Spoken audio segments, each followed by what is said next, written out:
de parole. Le repas, c'est Imelda, c'est Zao, c'est Zundi, Dodo Bouraima du RBM, Diallo Ibrahim, je pense c'est l'Union, etc. Et puis il y a Serge Ducaire, il y a Mathieu Ducil. Ça va?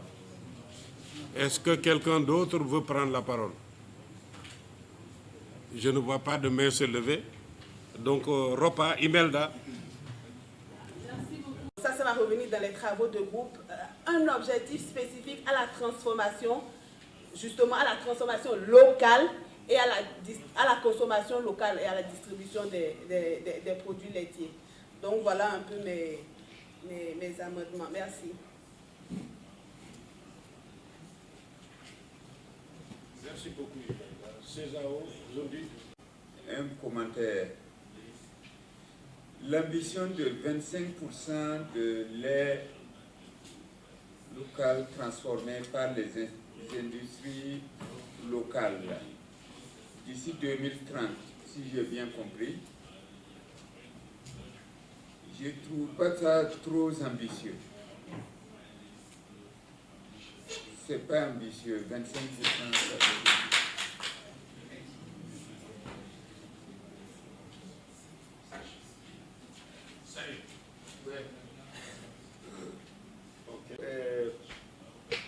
Mettre l'accent sur un point qui a été très développé hier, qui risque d'être souvent en contradiction avec certaines déclarations. On voit que nos vaches laitières ne sont pas assez productives, mais on se retrouve avec des difficultés de commercialisation de notre lait. Donc, moi je pense qu'il y a quelque chose aussi à rechercher pour que vraiment on ne soit pas en contradiction avec ce. Produire beaucoup de lait en ayant des vaches plus productives, mais souvent on se retrouve aussi avec le lait sur les bras, quoi. Et même actuellement que nos vaches sont peu productives, on a du mal souvent à travers nos unités laitières à faire écouler la production laitière. Qu'est-ce qu'on doit faire? Il y a quand même quelque chose, un travail à faire pour booster d'abord la consommation, parce que c'est ça qui est important. Tant que la consommation ne suit pas, on n'a pas besoin d'avoir des vaches laitières. Et surtout, on a dit quelque part que le lait doit être à bon prix pour qu'elle soit... Tant que le lait est trop cher, et avoir des vaches productives suppose que nécessairement le coût de production peut être un peu élevé. Merci. Merci, Ibrahim Diallo.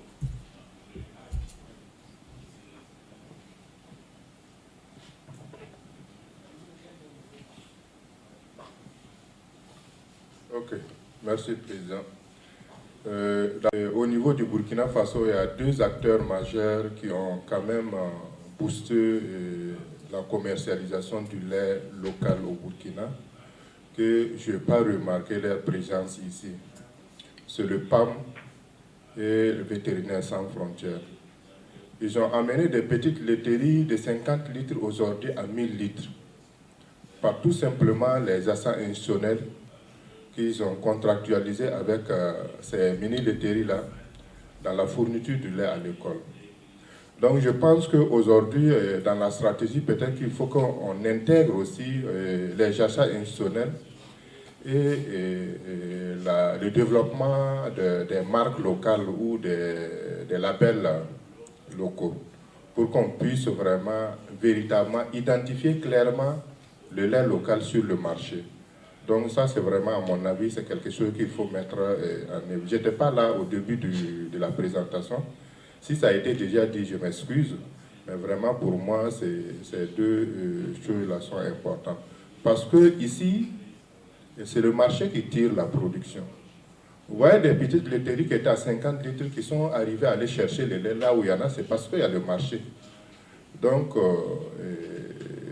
et pour les autres citoyens aussi, je suis sûr, aujourd'hui au Burkina, les gens veulent le lait frais ou bien le lait local. C'est parce qu'ils n'arrivent pas à identifier le lait local sur le marché. Donc c'est tout ça, je pense qu'il faut vraiment qu'on mette l'accent là-dessus. Mais je voudrais aussi rejoindre Imelda en disant que vraiment, ne parlons pas seulement de l'industrie. Si vous dites industrie laitière, nommer aussi les mini-laiteries là où les femmes, parce qu'on parle aujourd'hui de développer l'activité des femmes. Si on parle que d'industrie, je pense que, en tout cas dans la tête, nous déjà on pense que les mini-laiteries sont exclues. Soit on ajoute mini-laiteries, on ne veut pas rester mini, hein, on veut grandir aussi. Mais c'est de vraiment nommer pour les demander, pour les amener dans les stratégies à devenir des véritables laiteries et des véritables entreprises économiques qui servent, en tout cas, qui participent au développement de notre pays. Merci beaucoup. Troisième. Hier, Christian a proposé ça, c'est pour faire passer un message. Vous l'avez dit en plusieurs, c'est le marché qui va nous tirer en avant. Donc moi, c'est une proposition que je fais d'inverser l'ordre des OS, au moins politiquement, pour expliquer ce message. La deuxième chose, j'ai pas trop aimé le mot défense. Je pense que quand le Sénégal hier a présenté ce qu'ils font, c'est pas de la défense, c'est de la promotion, c'est de la consommation. Donc je préférais, plutôt que de dire défense du lait local dans les mesures réglementaires et incitatives, qu'on parle plutôt de promotion, de consommation, qu'on soit positif. Défense, c'est trop idéologique, ça passera pas bien quand on va discuter avec des partenaires extérieurs à la CEDEAO. C'est pas dans cette logique-là que le Sénégal est en train de faire quelque chose. Pareil, je regrette que l'IRAM et le GRET ne soient pas au moins observateurs s'ils ne sont pas membres de cette task force. Ils ont fait beaucoup de choses, on le sait, sur ces thématiques-là. J'aimerais juste lever la question de l'atténuation. Beaucoup de gens médisent en disant que, et je dis médisent parce que vraiment pour moi c'est des mensonges, en disant que le lait est volé aux femmes, en disant que les enfants ont moins de lait à la maison. Les femmes d'éleveurs, les enfants d'éleveurs, si la production laitière augmente, auront plus de lait, puisque même si la femme n'a que la moitié du triple, elle aura plus que ce qu'elle avait au départ. Et l'enfant, c'est pareil. L'enfant, on va dire qu'il a moins de lait, mais non, si la production augmente, l'enfant aura toujours sa part. Enfin, je finirai sur une notion qui apparaît très peu et qui me semble quand même à réfléchir, en particulier pour nos collègues français qui nous appuient. Le président et le gouvernement français ont mis comme objectif principal de leur politique de coopération l'éducation. Or, quand on observe de près ce qui se passe au niveau des foyers qui ont décidé de fixer leurs vaches laitières pour approvisionner les centres de collecte, ça permet, Jérémy Swift, quelqu'un de l'IED qu'on connaît tous, qui est un ancien sociologue qui nous a beaucoup aidé à réfléchir sur l'éducation des enfants, dit une chose. Il dit les éleveurs n'ont plus à faire un choix entre former leurs enfants pour devenir des éleveurs ou envoyer leurs enfants à l'école. Quand on observe ce qui se passe autour des filières laitières, ce choix n'est plus à faire parce que les enfants peuvent le matin aller à l'école, l'après-midi s'occuper des vaches laitières et des veaux. Donc vraiment, si vous voulez trouver une solution à l'éducation au milieu pastoral, vous avez une route qui s'ouvre devant vous en développant les filières laitières. Aujourd'hui, les parents sont obligés de faire un choix. Et ce choix, ils le font comment? Ils prennent les idiots, ils les envoient à l'école, ils gardent les intelligents pour s'occuper des troupeaux. On ne peut plus continuer comme ça. Merci beaucoup. Oui. J'aimerais pas répéter ce qui a été dit, mais à mon avis, il y a l'aspect consommation surtout qui n'est pas ressorti dans la présentation. Or, c'est très important. Tant que nous n'assurons pas la bonne consommation au niveau rural et bien sûr urbain, la production, même si elle augmente, le lait ne pourra pas être commercialisé normalement. De manière générale, vous avez mis au niveau des groupes techniques, j'ai vu que vous avez mis SILS, PRAPS, SILS, etc. Pourquoi distinguer? Mettez SILS seulement, je pense.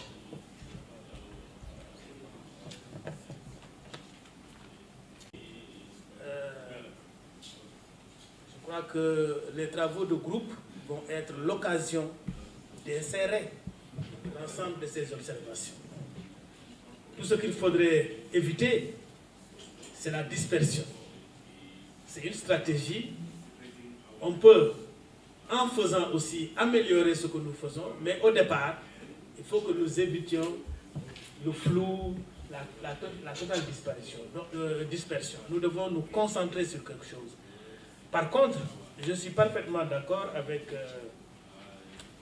Zundi sur le fait que ça ne soit pas trop ambitieux. 25%. Vraiment, nous devons être agressifs sur cette question. Parce que si nous voulons améliorer les vaches, la productivité des vaches, et ne vouloir transformer que 25% de ce lait produit, je crois qu'il y a un problème. Nous pouvons aller vraiment dans une proportion beaucoup plus, comme il dit, ambitieuse. Voilà. Maintenant, je crois qu'il nous faut aussi aller vers des définitions de termes. Parce que l'industrie laitière, vous savez, le mot industrie, il est équivoque. Il peut même signifier une branche. En tout cas, c'est comme ça que les Américains parlent. Quand ils te disent the milk industry, ils ne te parlent pas, ils te parlent d'une branche, la production laitière globalement. Donc, peut-être qu'effectivement, bon, on comprend bien les défenseurs du petit et du local. Bon, on les comprend. Parce qu'effectivement, bon, en plus du fait que nous faisons face à la concurrence mondiale, à l'intérieur de nos pays aussi, mais les acteurs sont sur le même marché et ils vont se concurrencer. Et si nous avons de trop fortes industries, peut-être que les petits vont avoir à baver.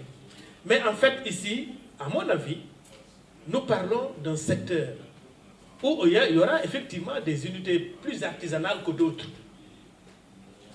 Mais il ne s'agit pas effectivement, bon, à mon avis, de dire voilà, des industries comme Nestlé ou comme je ne sais pas quoi. D'autant plus que ces industries-là, d'ailleurs, ne peuvent pas être que laitières. Une grande industrie à ces dimensions-là ne peut pas être que laitière. Ils font autre chose à côté. C'est plusieurs produits agroalimentaires qu'ils mettent sur le marché. Donc, à mon avis, peut-être qu'il est bon que les mots que nous retiendrons dans cette stratégie, qu'on fasse de petites définitions pour nous entendre, pour que ça ne crée pas, que ça ne soit pas équivoque. Je pense aussi qu'il est très important de consacrer une réflexion particulière à la consommation. Parce que, effectivement, c'est cela le moteur de l'économie. C'est cela le moteur de la filière. À mon avis, ne serait-ce que des actions d'information. Attention, ce lait-là, c'est du lait qui vient d'une vache. Ce lait-là, c'est du lait qui vient d'un arbre voilà. Voilà. Donc, il faut que nous pensions à faire des choses au niveau de la consommation. Parce que c'est le seul et véritable moteur de la filière. Voilà, donc moi, très brièvement, c'est ça. Bon, il y a aussi quand même effectivement que certaines organisations sont oubliées, entre guillemets, au niveau du comité de pilotage. Je crois qu'il y a Serge qui a parlé de trucs, mais il y a aussi mon voisin, le CORAF, bon, qui n'est pas mentionné à ce niveau-là. Je pense que tout ça, on ne peut pas tout de suite être exhaustif, mais c'est pour peut-être dire qu'effectivement, ce groupe-là va peut-être un peu évoluer aussi pour prendre en compte l'ensemble des gens qui sont déjà impliqués dans l'action. Voilà. Merci. Les acteurs, ça ne sert à rien de venir s'asseoir ici et puis écrire des choses qui ne conviennent à personne. Donc ça, c'est le message très fort que je voulais donner. C'est le numéro 1. Le deuxième, je crois que vous avez déjà commencé plus ou moins à faire le travail. Quelqu'un a dit peut-être, si j'ai bien compris, l'objectif 3 devrait être l'objectif 1. C'est-à-dire qu'il faudrait, bon, nous en fixant les objectifs, on ne les a pas hiérarchisés. On fixe des objectifs en disant, voici ce sur quoi on doit se définir comme norme, comme indicateur et on va travailler. Maintenant, si dans leur nomenclature, 1 veut dire que c'est celui qui est le plus important, bon, allons-y là-dessus, il n'y a pas de problème. Ensuite 2, ensuite 3. Mais dans ma petite compréhension de cette filière où dans une précédente vie j'ai travaillé au Burkina Faso, tout est imbriqué. En fait, il n'y a pas un qui va sans l'autre. Que ce soit la consommation, la production, la productivité, la commercialisation, l'éducation, tout va ensemble. Donc c'est un ensemble d'activités qu'il faut combiner en même temps pour pouvoir y aller. Mais c'est vrai que peut-être, si on commence par le marché, par l'éducation à la consommation, par etc., ça va avoir des effets immédiats ou indirects pour des jeunes ou des gens qui veulent s'installer. Bon, mon ami Dodo dit que oui, bon, il a l'impression qu'il y a un paradoxe. Si je veux m'installer aujourd'hui en tant que producteur laitier, les scientifiques l'ont prouvé, peut-être que le monsieur du CIRAD va nous aider. La vache de type Peul, quelle que soit l'alimentation que je lui donnerai, je sais la quantité de litres maximum que je pourrais avoir. Voilà, c'est clair, c'est pas nous qui le disons, c'est un fait génétique. Maintenant, qu'est-ce qu'on fait? Est-ce qu'on améliore Comment on améliore? C'est surtout dans ça qu'il faut peut-être discuter. Comment on améliore? Est-ce qu'on fait de l'insémination pour avoir des bêtises qui nous permettent de produire, pour que je sois rentable dans mes activités de production, etc. etc. Donc c'est à vous de le dire dans les actions. Encore une fois, ce n'est qu'une proposition. On n'est pas en train d'imposer quoi que ce soit. Vous avez des gens qui sont pro, on a vu des industriels importer des vaches vivantes d'autres pays pour venir les installer avec les fortunes diverses, ce que ça a donné, ce que cela n'a pas donné. Peu importe. Il y a eu des gens qui ont fait des inséminations artificielles, il y a eu des actions. C'est à vous de définir un peu ce qui vous paraît le plus important. Après, il y a la structuration des acteurs. Tout ça fait partie probablement de l'environnement global. Donc, encore une fois, c'est une proposition. Maintenant, pour ceux qui ne sont pas là, si vous avez connaissance d'une structure, d'une organisation qui intervient dans le secteur, donnez les noms, mettez-les dedans. La CEDEAO, on est assez connu pour impliquer tout le monde. Impliquer, faire participer, tant que parfois on se retrouve avec des acteurs aux intérêts parfois divergents, conflictuels, mais on est obligé de travailler comme ça pour arriver à un équilibre sur des actions fédératrices qui nous permettent d'avancer. Donc si on a oublié le GRED, si on a oublié, je ne sais pas moi, AVSF ou d'autres organisations qui vous paraissent importantes, qui font des choses, on les listera et on les ajoutera au fur et à mesure qu'on évolue. Mais les actions qu'ils mènent, s'ils sont menés avec vous, donc vous êtes au courant de ces actions. Donc ça veut dire que vous incorporez l'ensemble de ces actions dans nos actions. Donc que l'entité physiquement soit présente ou pas, c'est les résultats que l'entité a menés que nous devons regarder, qui est le plus important pour nous aujourd'hui et pour qu'on évolue. Voilà ce que je voulais ajouter sur ce que CEI a proposé. Maintenant, encore une fois, soyez libres. On n'impose rien. Mais il faut qu'on vous donne un premier papier sur lequel vous allez travailler. Sur lequel vous allez travailler. C'est extrêmement important. Merci beaucoup. On vous a donné, ce n'est pas sorti de néant. C'est sorti d'analyse, c'est sorti déjà d'un bout du processus. Le groupe technique, là, s'est déjà réuni à Sali.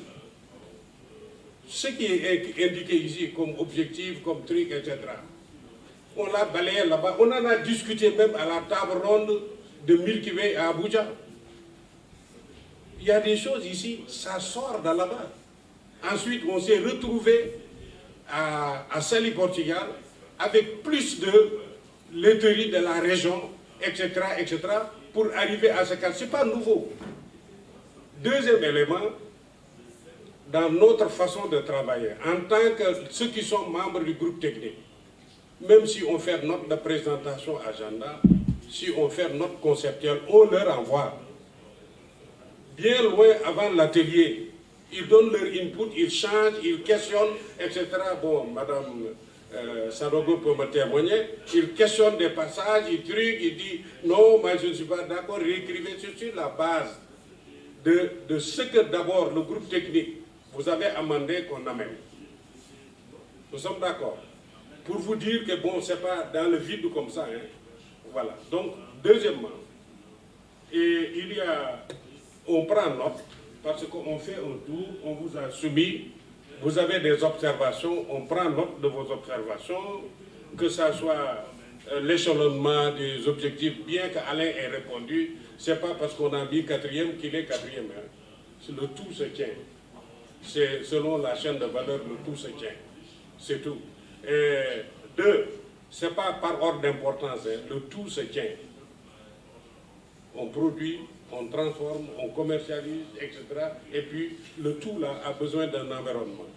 Voilà la logique. Donc on reviendra sur les ambitions de 25%. Vous savez, on a eu des débats, des gens qui nous ont dit c'est déjà trop. Mais vous allez en redébattre. Donc on est, je pense qu'à la table ronde d'Abuja là, c'était le débat. Bon, voilà. D'accord, vous allez revenir sur ça. Bon, l'implication des parties prenantes, nous sommes un processus participatif inclusif, mais cela ne veut pas dire on met toute la population d'Afrique de l'Ouest. Donc non, non. C'est-à-dire il y a une catégorie d'acteurs qui le représentent et qui le représentent le mieux. Quand on fait un processus, sinon dans cette réunion, on va mettre 200, 300, 400 personnes avec la logistique qui lui suit, c'est pas possible. Et que, comme a dit Alain, il y a un certain nombre d'acteurs on a vu que les études qu'ils les ont menées, quand Mme Sanogo a présenté hier, elle a montré tout ce qu'ils ont fait avec Grec. Je sais que Serge m'a déjà demandé ça. Eram a fait des études avec Niger. J'ai regardé ce qui vient du Niger, etc., avec qui il a fait. J'ai dit, bon, si ça peut se faire comme ça. Par contre, en amont, avant, il y a longtemps, là, quand on travaille, on a travaillé avec eux. Chacun des acteurs, il y a des moments auxquels on travaille avec. Mais ici, déjà, avec les ressources que nous avons, déjà, on m'a dit qu'il y en a trop pour déjà faire les pauses déjeuner et les pauses café. Il y a toutes ces choses-là qu'il faut combiner, quoi. Il faut être efficace, mais efficient. Voilà, d'accord. Donc, ce n'est pas qu'on a oublié, surtout ce sont des amis, ce que vous avez dit. Bon, Coraf qu'on ait oublié, etc. Encore une fois, là, c'est une présentation PowerPoint, il provoque. Il vous présente, il saisit des mots-clés, il vous provoque. Mais allez à la note conceptuelle, qui est en Word, en anglais, en français. Allez lire la note conceptuelle. Si vous le trouvez, vous ne pouvez pas trouver tout votre compte dans une présentation PowerPoint. Voilà, d'accord. Surtout certaines nuances, bon, traitera, consommation, éducation, vous verrez, et vous avez le loisir en fonction des actions et des trucs, mais tout en étant concentré, etc. Vous verrez comment vous allez traiter. Bon, la problématique industrialisation, vous aurez les bons mots. Il ne faut pas parler de défense, il faut parler de promotion. Je suis d'accord. Tout cela, quand vous arrivez à son niveau, vous allez corriger. Maintenant, rien n'est fermé, hein, mais aussi, faites très attention de ne pas prendre trop de temps sur la vision, les objectifs et les trucs, parce qu'on a labouré depuis 2 ans. Depuis 2 ans, on laboure, ça circule. Si vous prenez trop de temps là-bas, vous ne nous donnerez pas ce qu'on attend de vous, alors qu'ici, on attend de vous les actions concrètes. Les actions concrètes, les modalités de leur mise en œuvre. Moi, j'avais dit même, ces actions-là, ça demanderait combien? Si vous pouviez aller, ça c'est vos suggestions. Voilà. C'est ça qu'on veut avoir de vous. Voilà. Donc, je vais faire un autre tour. Le Libéria avait déjà demandé la parole et le Ghana. J'ai vu le Coraf lever la tête, j'ai vu Seyni. Attends, Libéria, Ghana, Coraf, Seyni, un rural, Seyni, Sénégal, Afao, oui, je m'excuse, elle avait levé en même temps que Libéria. Ici, là, je n'ai pas bien vu.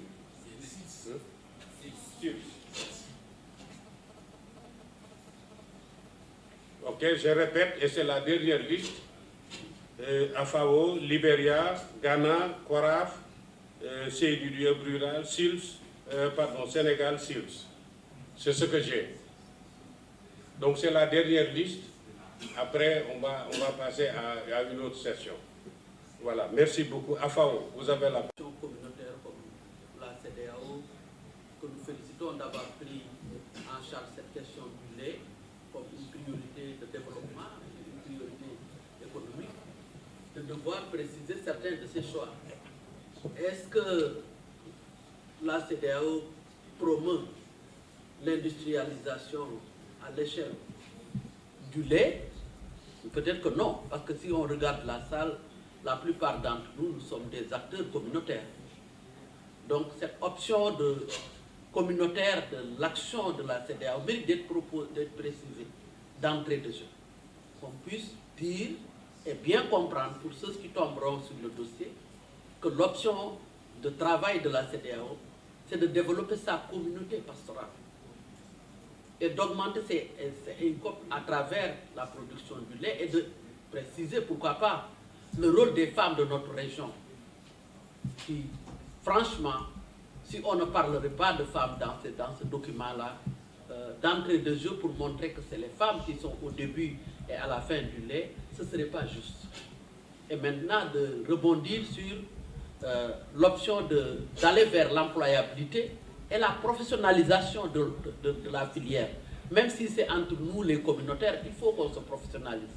et qu'on aille à l'échelle dans les réussites que nous avons au niveau communautaire. Ça nous permet d'être à cheval entre le communautaire de base et l'industrialisation à outrance.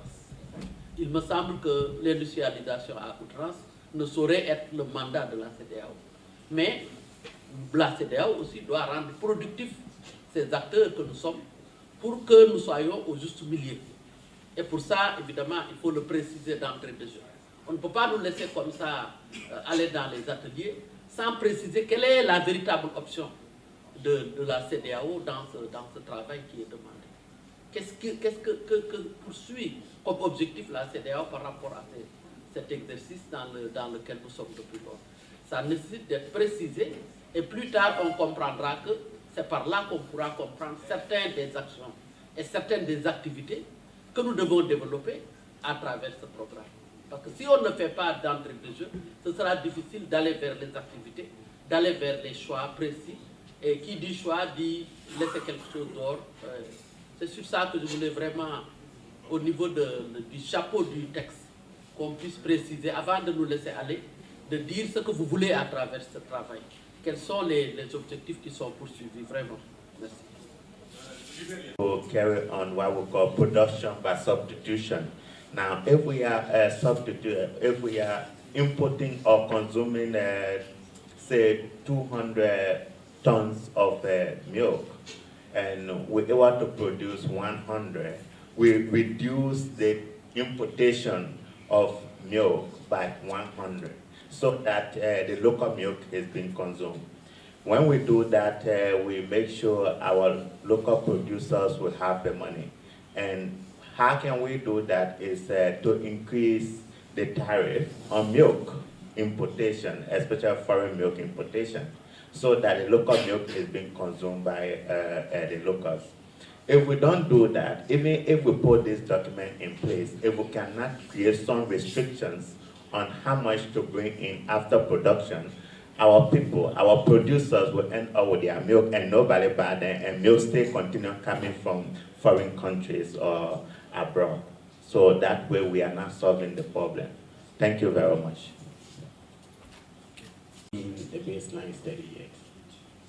But one thing that I think we are losing sight of is that packaging is key. You can never mention processing without packaging. So whenever we mention processing, I think that we should add packaging. Yesterday, we had the opportunity of taking some yogurt here, and I need to be very blunt about it. If you look at the packaging, you have that on the shelves. And you have those imported also on the shelves. Which one are you going to take? You take the imported. Sometimes something may not even be nice, but the packaging alone will invite you. If our local processors do not know how to package well, we can never increase the size of the market. Now, we are talking about the low milk processing capacity. I think that we should add the low milk processing capacity and the poor packaging, which should also be addressed, because the consumption and marketing has a direct relationship to the processing. Now, without the packaging, we are not going anywhere. If you don't package well, no matter the product, how it tastes, you will never get anywhere. Thank you very much. It says increase milk production by 10%, but I understand it's double in the French version. And even the issue that Zundi was talking about, 25%, the English version has 10%. So as a matter of fact, really, I mean, it's difficult. But I think in as much as we have this, I think people have made some suggestions. I believe strongly that we should try to do business as usual. I appreciate the fact that a lot of people have put effort into this over the years. But as they say in English, there is nothing good that cannot be better. I'm sure you have a new input of fresh people here. And I believe, I don't know what the figures are, But as a matter of fact, when you say 10%, I think it is relative. Our productivity as it is now is very, very, very, very low in West Africa. So if you really want to go ahead, you are going to talk about something substantial. I think I'll go in line with what my Liberian colleague said there. Maybe we'll look at what volume are we importing now, and how much do we want to reduce this, and that will dictate how much do we need to increase local production. Sure. I'm just saying that I think I would encourage my colleagues to look at this because, as you are saying, the vision, the objectives, and the outputs, the actions that we are going to determine or to identify will be linked to this outputs vision. So if the vision and output and objectives are not correct or are misaligned, the activities will not be as well. So I will encourage us to look at this and then align our activities appropriately. Thank you. Là où nous sommes, avant de projeter, là où nous voulons aller. On sait que dans l'étude de base, on a vu dans beaucoup de cas qu'on collecte au plus 5% seulement. 5% seulement du lait, de potentialité du lait que nous avons dans la région. Donc en disant utiliser au moins, il faut lire l'objectif, au moins.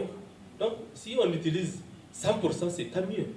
On n'a pas dit utiliser 25%, au moins 25%. Donc cette lecture-là nous ouvre la brèche pour dire que nous pouvons être aussi ambitieux que possible. Voilà, donc c'est ça, cette précision que je voulais apporter. Merci. Vous félicitez du travail qui a été fait. Et on voit que ce qui est présenté dans la note conceptuelle n'est pas sorti de néant. Parce que ça prend en compte en fait toutes les préoccupations qui sont sorties hier lors des présentations. Ça, il faut vraiment le dire. Maintenant, il y a des détails sur lesquels nous reviendrons que dans les travaux de groupe. Moi, ma seule préoccupation, c'est un peu par rapport à l'ambition dont Seydou parlait tout à l'heure. Si on se met à fixer des ambitions ou des objectifs qu'on ne peut pas atteindre, ça je trouve que ce n'est pas bien. On a appris ça au Sénégal, c'est-à-dire à chaque fois qu'on faisait nos politiques ou nos projections, on se projetait sur des choses dont pratiquement tout le monde savait qu'on ne pouvait pas les atteindre. Et on se justifiait à la fin en disant oui, c'est à cause de ça, c'est à cause de ça. C'est pas bien à faire. Surtout si on veut trouver des financements et avoir le respect des gens qui financent nos activités. Si on regarde par exemple les ambitions pour la transformation, en 2010 au Sénégal, on était à 3%. Actuellement, on n'a pas atteint 5%. Parce qu'il ne faut pas oublier qu'en même temps qu'on augmente la part du lait transformé, en même temps la production augmente. Donc ce n'est pas aussi évident. Donc ce que j'attire l'attention sur les gens, l'attention pour qu'on ne se mette pas à faire des projections ou à définir ou à donner des actions dont on est sûr qu'on ne les maîtrise pas et qu'on ne peut pas le faire.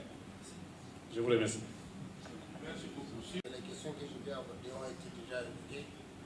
Mais quand même, la première préoccupation que j'avais, c'est vous l'avez bien expliqué, c'était la situation de référence par rapport au taux qu'on se fixe de 25%. Et il a bien répondu, il a dit c'est 5%. C'est ça, donc la situation de référence actuelle, elle est de 5%.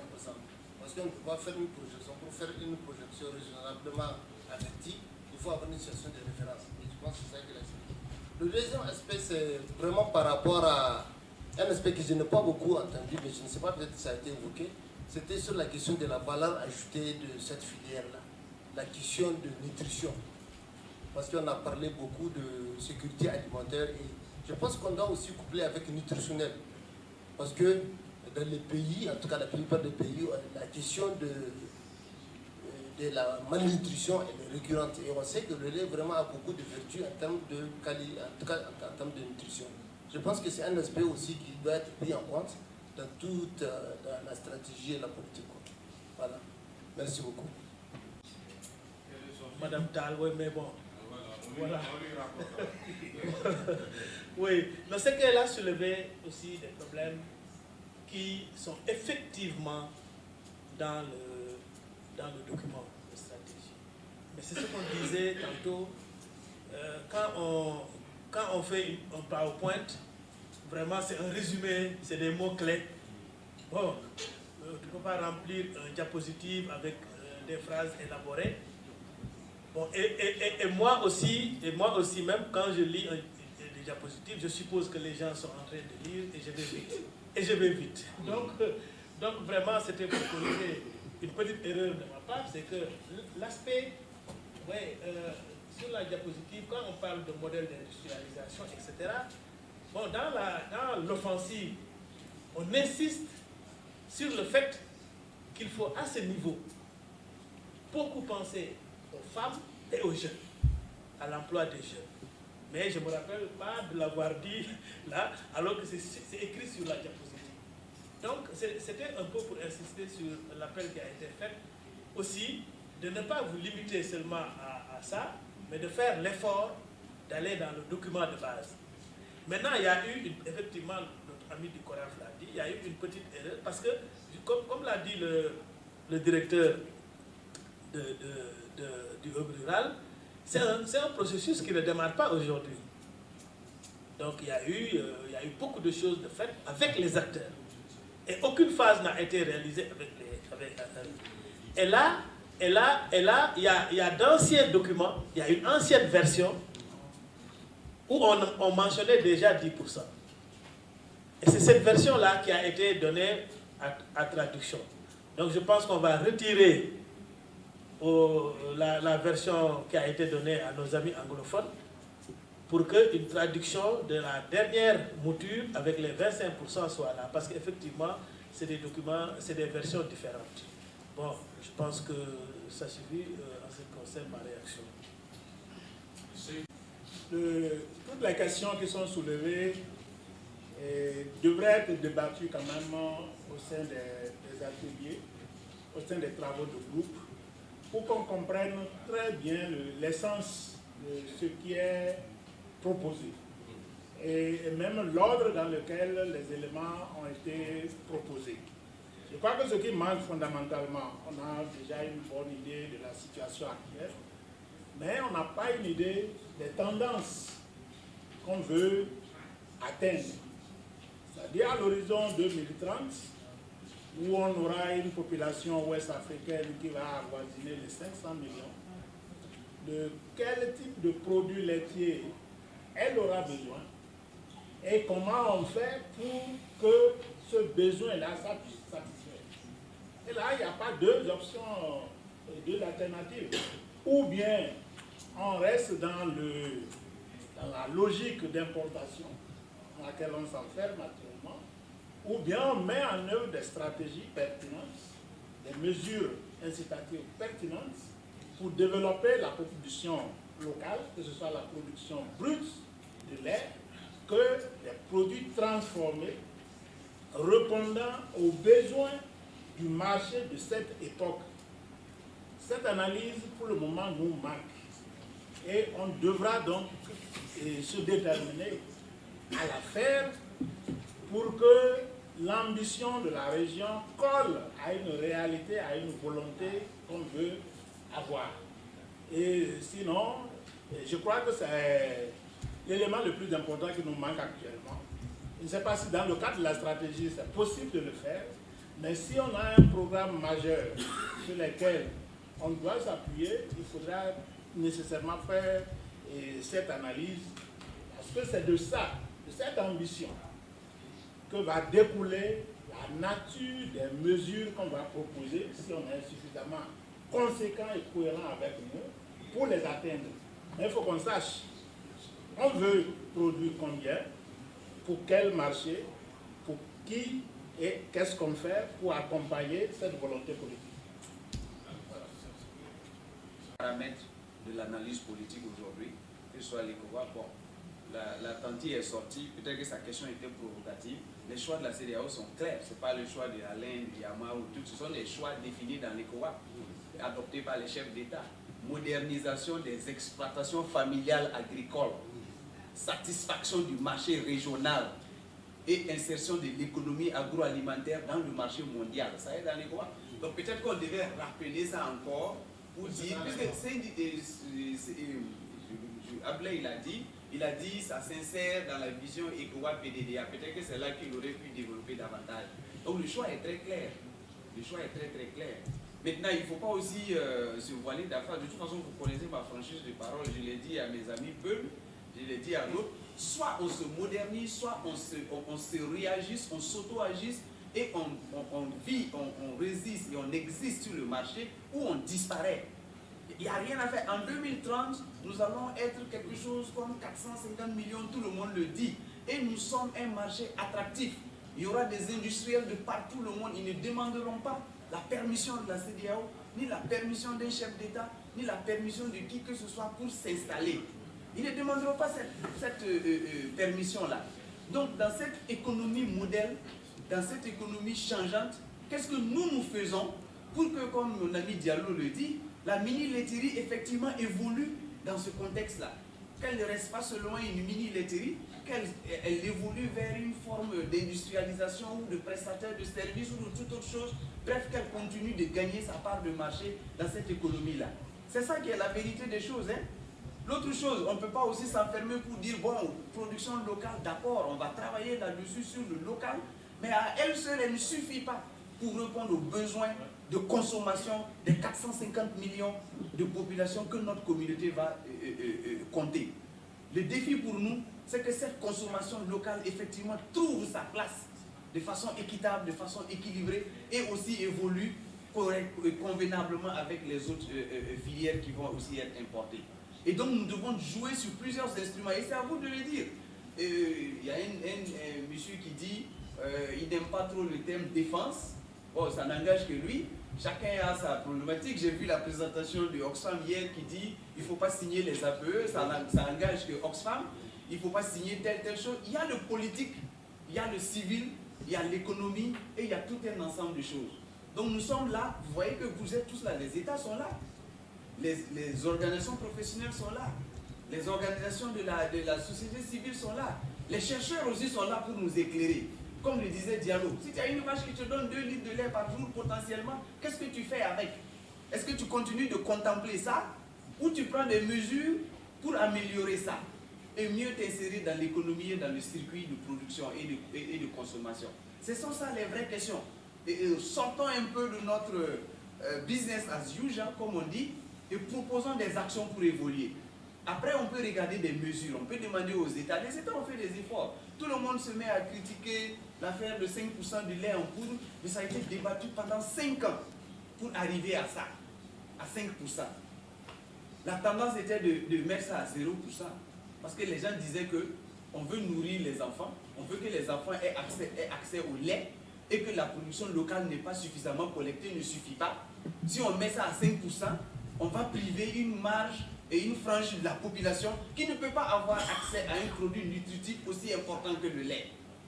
Le débat a été chaud et on en est arrivé à un équilibre pour dire qu'il faut faire ça à 5% pour compléter l'offre locale, l'offre régionale.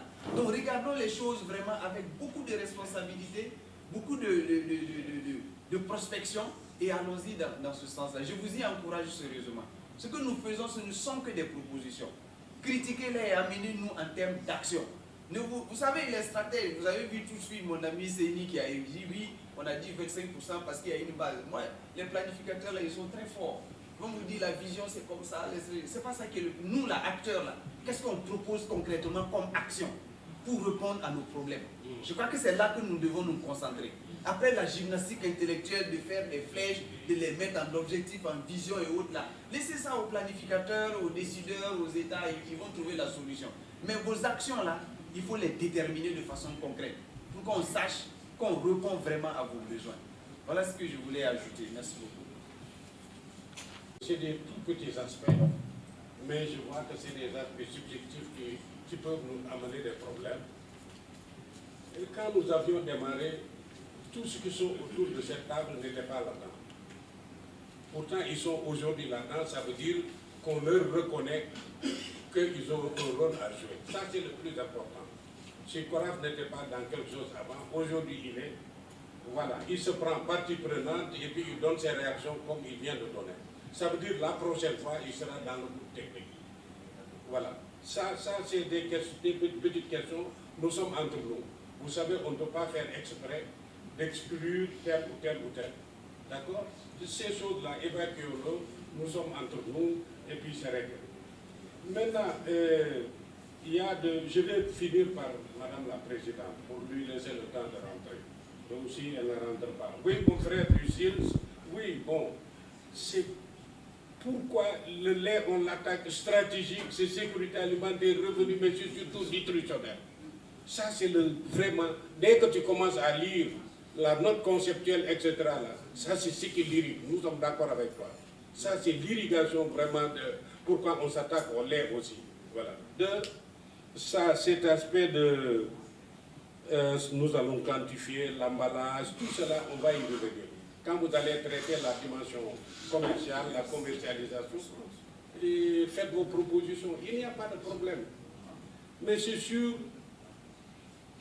c'est quoi le choix de la CEDEAO?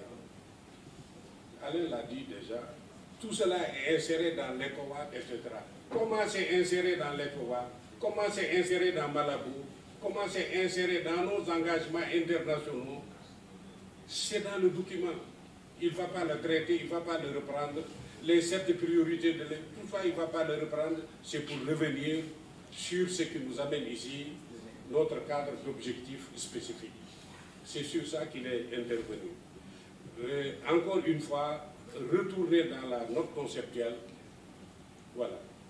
Maintenant, sur l'intervention de la présidente de la parole. Moi, je pense que depuis hier, là, toutes les présentations, tout ce qu'on a dit, je pense que notre choix est clair. Notre choix, c'est améliorer, on l'a dit, la production pour augmenter la production de lait local. Quelles sont les interventions techniques d'ordre fiscaux, d'ordre réglementaire que nous devons faire pour en collecter davantage et pour que l'industrie traite davantage. L'industrie, revenons sur ça. N'ayons pas peur. N'ayons pas peur. Nous avons nos petites, moyennes et grandes laiteries. Bon, il y a mini, moyenne et laiteries dans la région. Nous avons commencé à avoir des laiteries comme Berger ou comme Kirène ou comme au Niger, etc., etc. Ce sont déjà des entreprises. Nous, quand nous avons discuté, mais nous ne sommes pas contre que des industries viennent s'installer dans la région pour autant qu'ils respectent un certain nombre de recommandations, de préoccupations dont certaines étaient mises en exergue par Oxfam hier ou par le document que nous discutons avec eux pour les responsables des sociétés, nous discutons avec eux pour les amener à aussi traiter de plus en plus progressivement le maximum de lait local. Parce que vous avez besoin d'eux. Même vous, les petites et moyennes entreprises, vous avez besoin de leur savoir-faire. Vous avez besoin de leur financement. Donc, quel joint venture? Nous en avons discuté à Abuja. On veut vous amener à vous connecter à ces industriels. Je pense que ça peut vous apporter quelque chose. Voilà, c'est cette intelligence que nous devons avoir de réfléchir. Oui, nous, notre ressource, on est sur nos petites moyennes laiteries, etc. Mais nous avons besoin de ces grands groupes pour qu'ils viennent. S'ils ont l'ambition de traiter de plus en plus progressivement notre lait local, ils sont les bienvenus.